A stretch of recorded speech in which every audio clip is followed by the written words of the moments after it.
Então, vamos lá.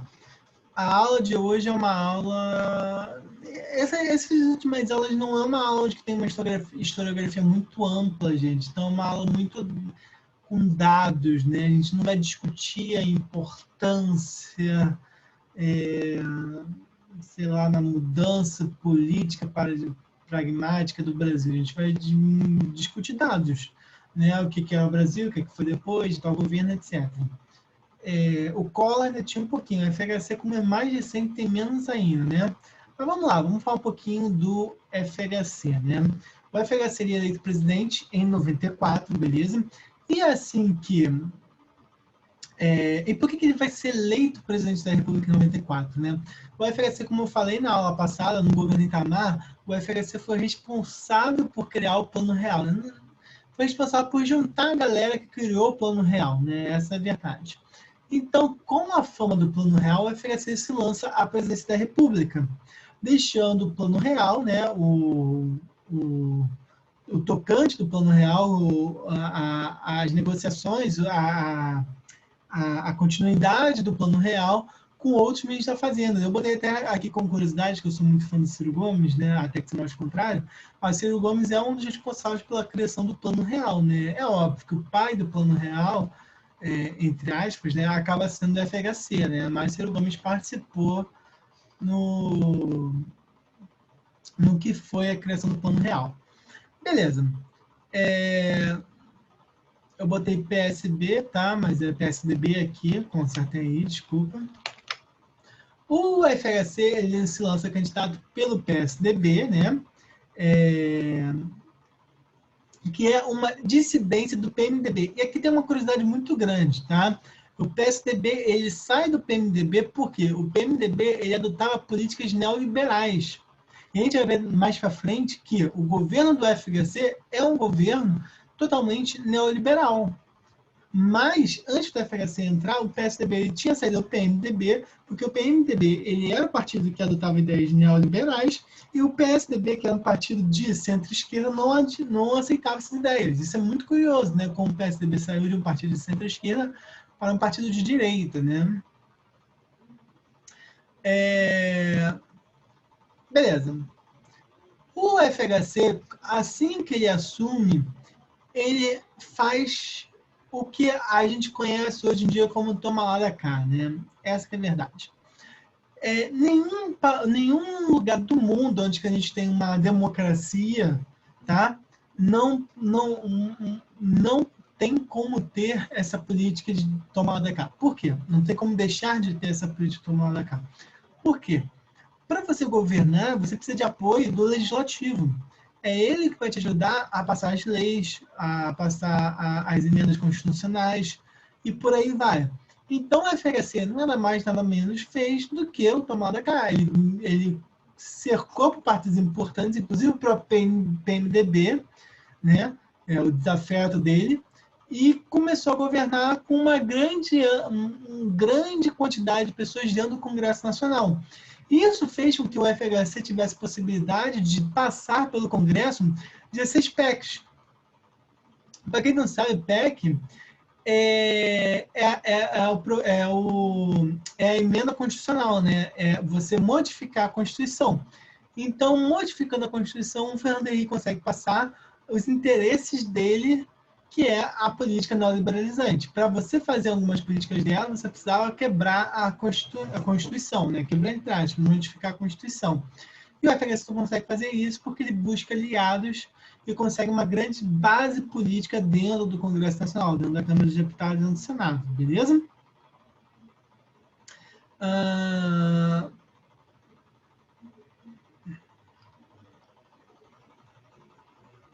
Beleza. Essas mudanças elas vão trazer um alívio fiscal para o Brasil, beleza? Mas o que vai mais, o que eu vou dar mais destaque aqui a princípio são a criação, né? Cadê? Aqui, a contribuição provisória sobre a manutenção e transmissão de valores, crédito direto na natureza financeira, que é o famoso CPMF. O que é o CPMF, né? Que diziam que ia voltar agora. Toda vez que você fizesse qualquer transação financeira, o governo ia taxar um valor sobre você, beleza? E o fundo de estabilização fiscal. Isso aqui é uma maneira de burlar a Constituição, porque a Constituição determina que tantos por cento do dinheiro, as verbas públicas, iriam para tal lugar. Isso aqui é um fundo criado onde que, desse fundo, o governo tirou para bancar as suas políticas, passando por cima do que a Constituição determinava, beleza?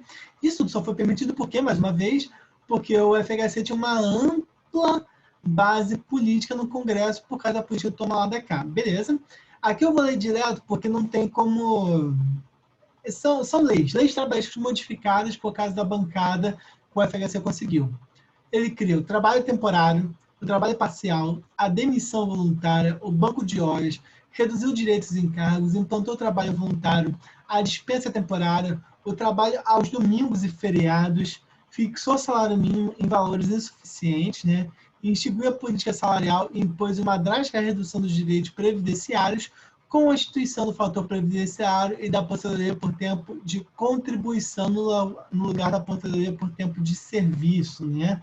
Que fazia com que a pessoa, às vezes, se aposentasse mais rápido, tá?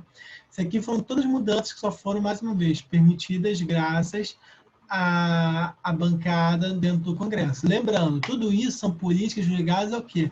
Ao neoliberalismo. Você pode perceber que todas essas criações, todas essas leis criadas são políticas neoliberalizantes, são políticas de maior facilidade de quê?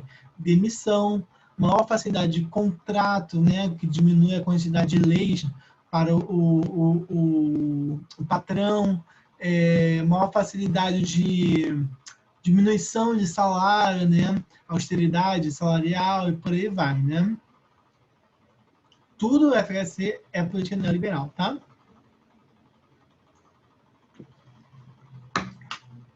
Beleza. O liberalismo, no geral, aí tem um grande problema, tá, gente? Que é a desigualdade social. O liberalismo ele tem, por si só, uma grande possibilidade de desigualdade social. Afinal de contas, o patrão, ele vai sempre, né, gente, ser a pessoa que vai querer menos pagar o seu salário, né? Não sei se eu estou sendo muito compreendido. Vamos dizer, pensa vocês são patrão. Vocês preferem pagar um salário de R$900 ou de R$2.000? É óbvio que vocês vão preferir pagar um salário de R$900, né?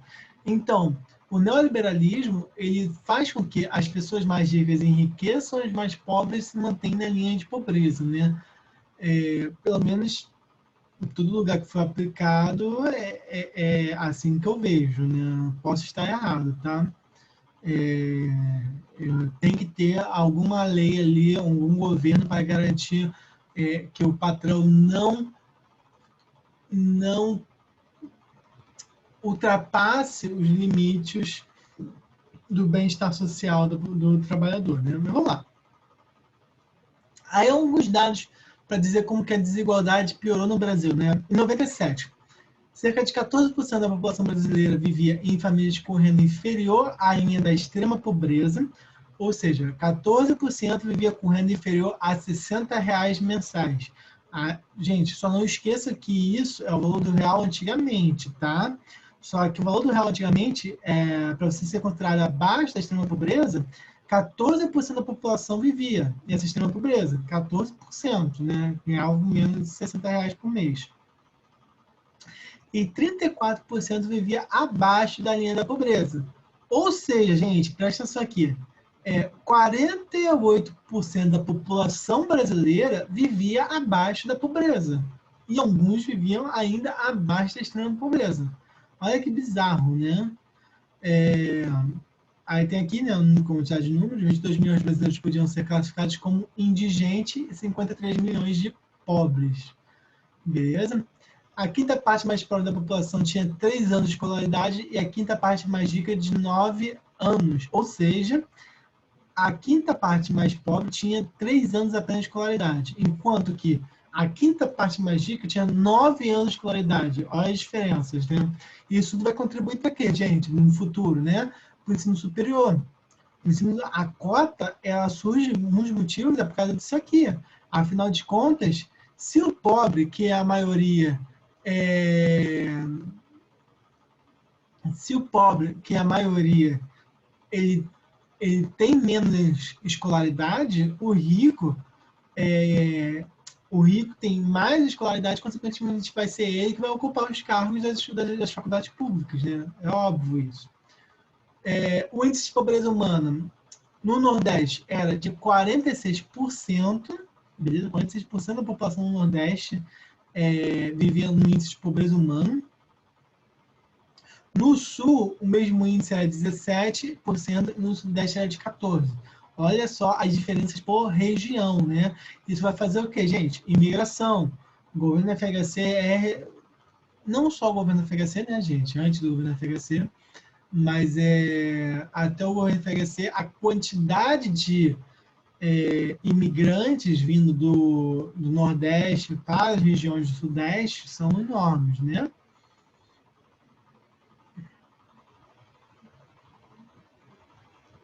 Aí aqui é um dado interessante, né? Mesmo com a estabilidade da moeda, a pobreza ela vai decrescer muito mais no Sul do que no Nordeste, porque não havia investimento no Nordeste. Aí na questão agrária, isso aqui é bem curioso, porque no governo FHC que vai crescer o maior número, o MST, né? O governo ele diz que assentou 40 mil famílias em 95 e mais 60 mil em 96. Porém, o MST ele refuta esses números, beleza? E obriga o Instituto Nacional de Colonização e Reforma Agrária, né, o INCRA, a rever. Porque realmente o FHC mentiu sobre a questão da reforma agrária. Então a reforma agrária prometida, né, ela não passa para os sem terras. E pior do que isso, você fazer uma política de reforma agrária sem garantir subsídios do governo não vai ser política de reforma agrária. Por quê? Você dá terra para um cara do MST, o cara não tem dinheiro. Como é que ele vai plantar nessa terra? Logo ele vai ter prejuízo, ele vai ter que pegar empréstimo, ele vai ter prejuízo, vai ficar endividado, não vai conseguir pagar a sua dívida. O que vai acontecer? Ele vai vender sua terra para o rico. Beleza?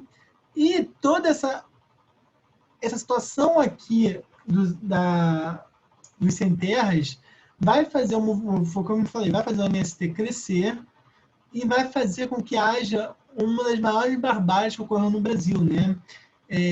O chamado escândalo de Eldorado de Carajás. Houve uma manifestação pacífica, tá? No Pará, pacífica. E a PM de lá matou 19 integrantes do movimento dos sem terras. A única coisa que estavam pedindo era que fosse garantido seus direitos constitucionais, que era o direito a terras não produtivas.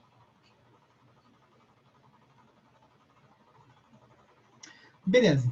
Só que a gente não pode falar políticas neoliberalizantes, apesar de todas as questões que eu já falei, né, sobre as relações trabalhistas, a gente não pode falar de políticas neoliberalizantes sem falar de, é óbvio, privatizações. E o governo FHC vai ser o governo que vai mais privatizar, né? Privatizar mesmo, né? E privatizar mal. A gente vai ver isso aqui, né? Passando pelo Congresso, as permissões, né? Que não podiam da Constituição, o Brasil ele vai e privatiza seus setores principais. A Constituição ela dizia que não poderia privatizar monopólios do Estado. Um monopólio, por exemplo, era o petróleo. Então, a partir das mudanças feitas pela FHC na Constituição, a gente pôde privatizar as refinarias de petróleo do Brasil, né? Tanto é que as refinarias de petróleo, na maioria delas, não são da Petrobras. Só um minuto. Tá, beleza. E com as possibilidades de privatização, aí vem as grandes privatizações, né? Setores como telecomunicação, gás canalizado e principalmente do petróleo, como eu falei, né? A ideia era que essas grandes empresas gerariam um grande lucro para o Estado brasileiro e, consequentemente, geraria uma grande estabilidade econômica para os cofres públicos, garantindo o controle da inflação. Só que a Telebrás e o Vale do Rio Doce, por exemplo, foram privatizadas em valores muito ridículos, beleza? Deixa eu ver se eu acho aqui, rapidamente, eu demais, devia ter olhado isso antes.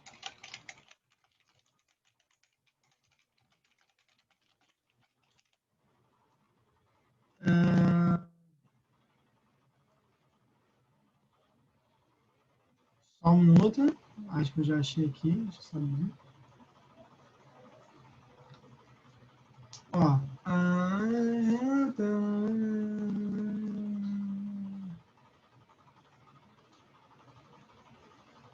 A Vale do Rio Doce foi vendida a 3,3 bilhões de reais.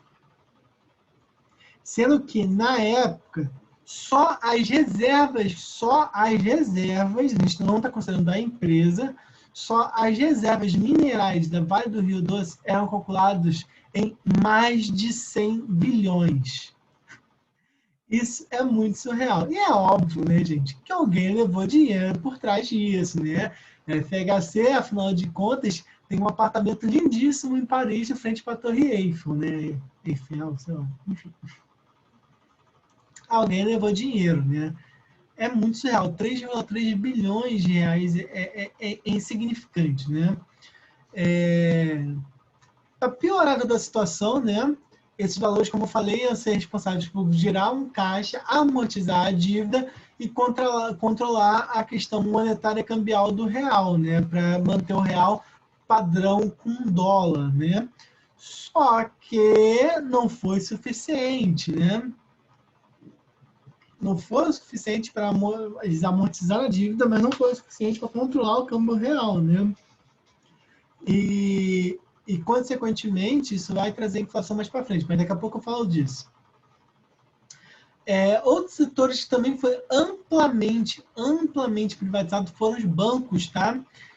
Vocês não devem saber, provavelmente não devem saber, mas existiam muitos bancos estaduais, né? Os mais famosos, o Banerj, Banco do Estado do Rio de Janeiro, e o Banespa, Banco do Estado de São Paulo, beleza? Só que esses bancos, eles não davam tanto lucro, né? Consequentemente, é porque esses bancos não, eles davam lucro, mas numa visão capitalista não dava tanto lucro quanto o Itaú, quanto o Bradesco, que nem a Caixa Econômica. A Caixa Econômica ela dá lucro, tá? Só que ela não dá tão lucro quanto esses bancos, né? Porque afinal de contas tem uma questão social no meio desses bancos. E esses bancos todos foram amplamente privatizados no governo FHC. Muita gente perdeu o emprego que trabalhava em banco nesse período, tá? Isso aqui é bem curioso, né? Os bancos foram privatizados, né? Beleza. Os bancos foram privatizados. Mas foi criado o programa de estímulo à reestruturação e ao fortalecimento do sistema financeiro, o PROER, e o Programa de Estímulo e Reestruturação do Fortalecimento do Sistema Financeiro Estadual, PROES. O que é isso aqui? É o governo ajudando o banco a não fechar as portas. A desculpa do governo é que se o banco fecha as portas, né, ia gerar quebra de empresas, consequentemente pessoas iam perder emprego, etc. Blá, blá, blá. Só que vejam bem, isso era só os bancos que interessavam a eles, né? Os outros bancos eles deixaram privatizar e muitos deles por preços ilusórios, né?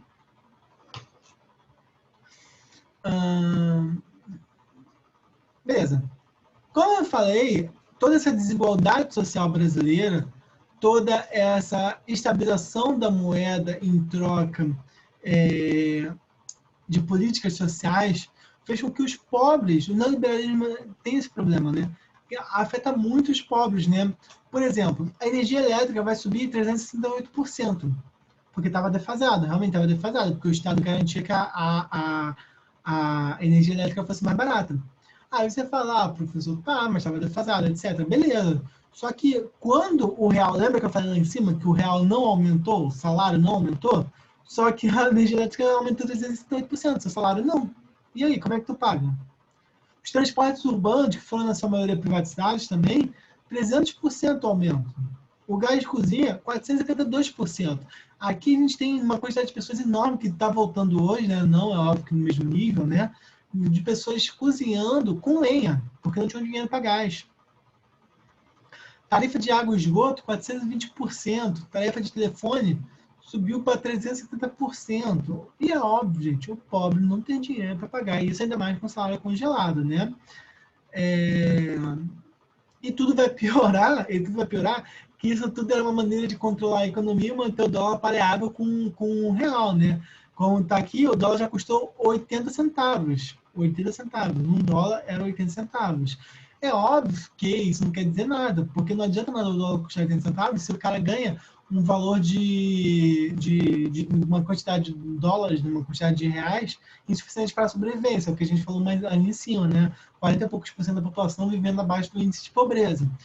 Só que para piorar a situação, o dólar aumenta. O dólar vai a R$ 3 no final do governo FHC, né? Então, consequentemente, tudo isso vai piorar com o aumento dos preços das coisas.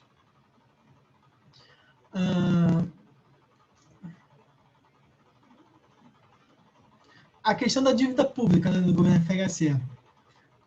Em 95, 72 bilhões, depois 809 bilhões, e em 94, né, o final do governo FHC, já quase, quer dizer, o segundo mandato do FHC, né, desculpa, o final de 2002, 148 bilhões de dólares de dívida pública do Estado com bancos internacionais, né? E por que disso? Porque o Brasil ele comprava e pedia empréstimos para sustentar sua economia cambial, para não desencaralhar a porra toda. Só que, obviamente, conforme o aumento das dívidas, maior aumenta a inflação. Então, tudo que o governo fez de política neoliberalizante para tentar manter a economia equilibrada vai por água abaixo, beleza?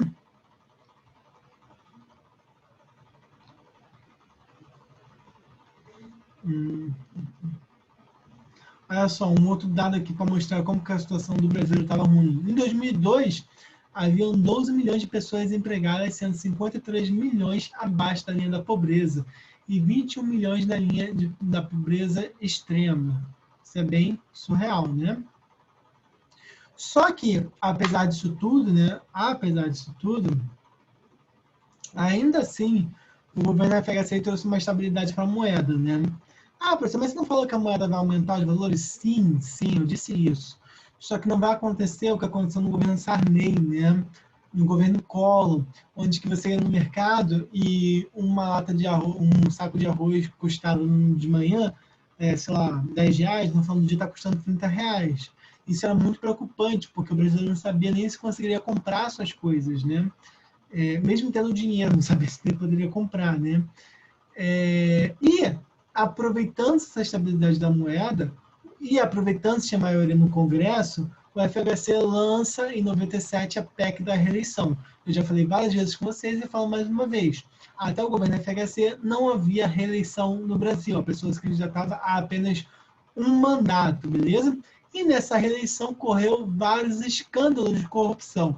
Aparentemente, o FHC pagou alguns dinheiros, né, para a galerinha aí, para os deputados.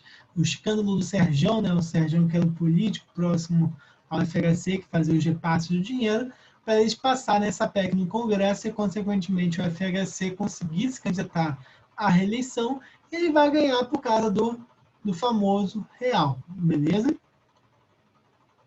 Mesmo com toda a questão da crise econômica, mesmo com toda a situação de escândalos de corrupção para a reeleição, ainda assim o FHC vai ganhar. E é óbvio, gente, ele vai ganhar por causa do plano real, né, já falei, e acusando o Lula, dizendo que tudo iria por água abaixo, toda a estabilidade monetária por água abaixo, se o Lula fosse eleito.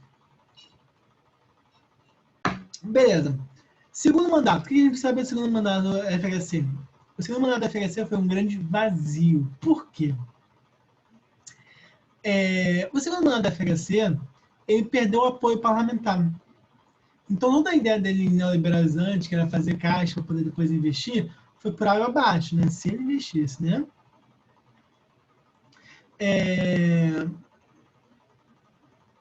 Foi por água abaixo. Consequentemente, o FHC não conseguia mais passar o que ele planejava dentro do Congresso. Sobre o quesito econômico, para tentar controlar a especulação financeira em relação ao real, o Brasil contrai dinheiro, contrai empréstimos com o FMI para desvalorizar a moeda em relação ao dólar, né? Para, consequentemente, a gente poder vender mais, etc. Blá, blá. Só que isso não vai adiantar muito. O real ainda vai continuar